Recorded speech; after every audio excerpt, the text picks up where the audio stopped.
Hi, my name is Marc Belaiche. I'm president of TorontoJobs.ca. Thanks for watching. In this video, I'm going to share with you some tips about negotiating a job offer and some things that you should think about when you're negotiating salary and going over the terms with employers. So here are some tips. I have 14 tips to share with you today. So number one, know your value. Know your value in the market. Know what you're worth and what it's going to take to get you to move to another company, another organization, and accept an offer. Over the years, I've dealt with so many offers and negotiations and clients and candidates, and I've been through most types of situations that one can imagine. I mean, obviously there are exceptions to offers and how they work, but in general, here are some tips that I'm going to share with you. So for number one, know your value. Number two, organize your thoughts and make a list of what you want to negotiate or discuss. Like, what are the important points to you? When I'm speaking with a candidate, a job seeker who's received an offer, I often ask them, what's important to you? What are the things, what are the terms, what are the items, what are the areas that are important to you? And really focusing on those items. Number three, set a number. A lot of times it comes down to salary, but there's more than that. I'm going to cover off the different areas that you want to think about. But most of the time it comes down, salary is probably the most important thing that everybody wants to know about.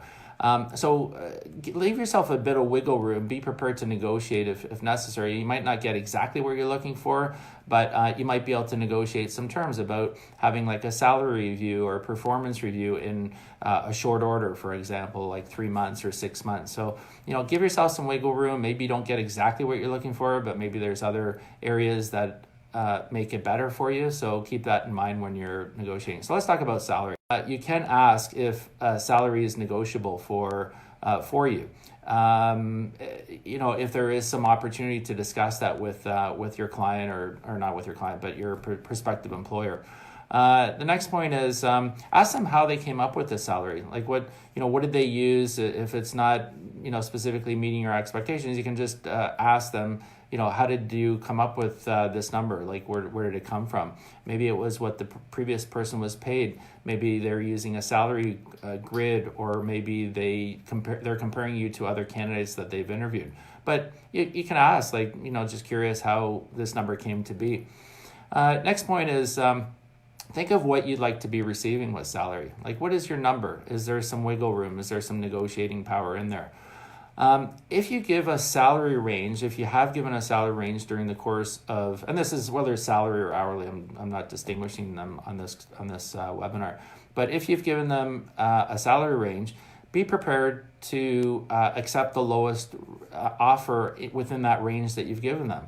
Otherwise, don't give that low end. So whatever that range is, make sure that you're willing to accept the low end of that range, because that may be what they're going to end up offering you. And if you go back and say, well, I'm looking for a little bit more, it's like, well, you said that you would be willing to accept this range, including the low end of that range.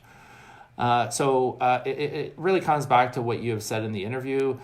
Sometimes I find that clients don't really talk about salaries or hourly rates until the very end, and it's kind of like that elephant in the room that nobody wants to talk about, but really it's really important. So try to see if you can get that information out earlier.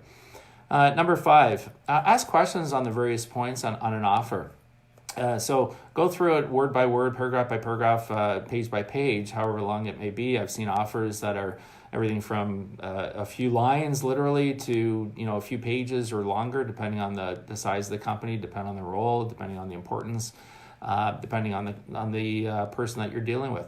But ask questions on the various points and think about all the questions on all the points that are important to you as well. Number six is focus on the most important terms. I've had many times candidates come back to me and they want to discuss like every single line and sentence and point, and there's a laundry list of like 30 items that are on an offer that they want to discuss.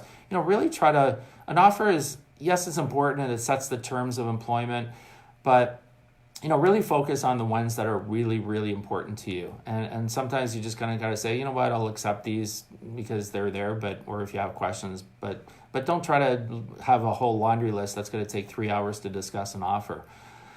Number 7, organize your thoughts, make a list. So when you're going down a list of questions, review the offer and make a list of the questions and number them so you know what paragraph or what section you're referring to. Set yourself a walk away number, meaning that, if you're not getting at least this amount, then you're prepared to walk away. And you might want to share that with the other party if you have to. The number 9, the negotiation should never be adversarial. It should never be, you should be doing this or you should be doing that or I expected this. You didn't commit. You said you were going to do this. It should never be like that. It should be a negotiation should be done in good practice and good faith. Number 10 is don't insult the employer when you receive an offer. Like, be respectful even if it's not what you're looking for. Maybe it doesn't end up being the role that you were kind of expecting, and that's okay.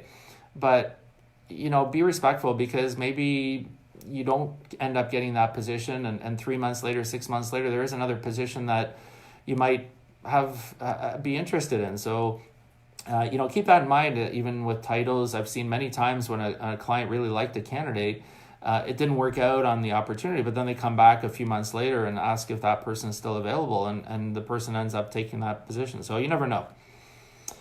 Number 11, make sure everything is in order on an offer. So go through the benefits, discuss vacation pay, confidentiality clauses, non-competition clauses, the title, when your pay is going to be there, like when your first pay is, anything else, any other conditions, any other criteria. I do know that in offers there's a lot of boilerplate, like lawyers put in similar paragraphs in each offer, but in a lot of ways those offers you should still go through and you should still understand it because you are signing off on it.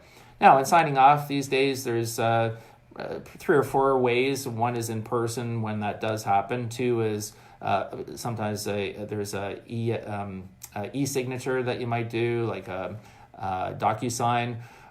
3 is you could fax it in. Sometimes clients have had it mailed in or scan it and email it. So there's many different ways that companies will use to get an offer signed back. Number 12, have a lawyer review the offer. Sometimes the lawyer will identify an item that and point it out to you. You may say, "Oh, that's okay," but you should be aware of it. Sometimes there's a legal term that you should be aware of and that you should understand. So just be cautious of that. If you can't afford a lawyer or you don't know any, or your time is a bit tight, perhaps a recruiter or someone else in a company that that you have confidence in, that they'll give you some advice on. But recruiters are pretty experienced in offers and negotiating, so you can always reach out if you have a friend. And feel free to reach out to me if you have a question about an offer or a clause or something else. Like, I'm available. Contact me on LinkedIn or give me a call, and we can chat. 905. By the way, my phone number is 905-812-5627, and I'm at extension 2873. A couple more points. A company should normally give you some time to review. Usually it's 2 to 3 business days to review and to make sure that you're comfortable and get back to them. But don't make them wait and don't delay it. If they've given you 2-3 days, abide by that. Either take it with conditions or take it as is, or don't take it. And then last point is, don't try to just negotiate just because you think it's a game or because you think you should be negotiating. Do it properly, do it respectfully when you're negotiating an offer. So finally, in conclusion, you should definitely make sure to understand the terms of an employment offer. Make sure to ask questions. If there's something that you'd like to see, ask, but don't be too pushy about it. Again, my name is Marc Belaiche. I'm president of TorontoJobs.ca. Feel free to visit our website at TorontoJobs.ca. You can post your resume, search and apply to positions. You can also check out my book called Tales from the Recruiter.ca is the website, talesfromtherecruiter.ca. And I look forward to connecting with you, and thanks very much for watching.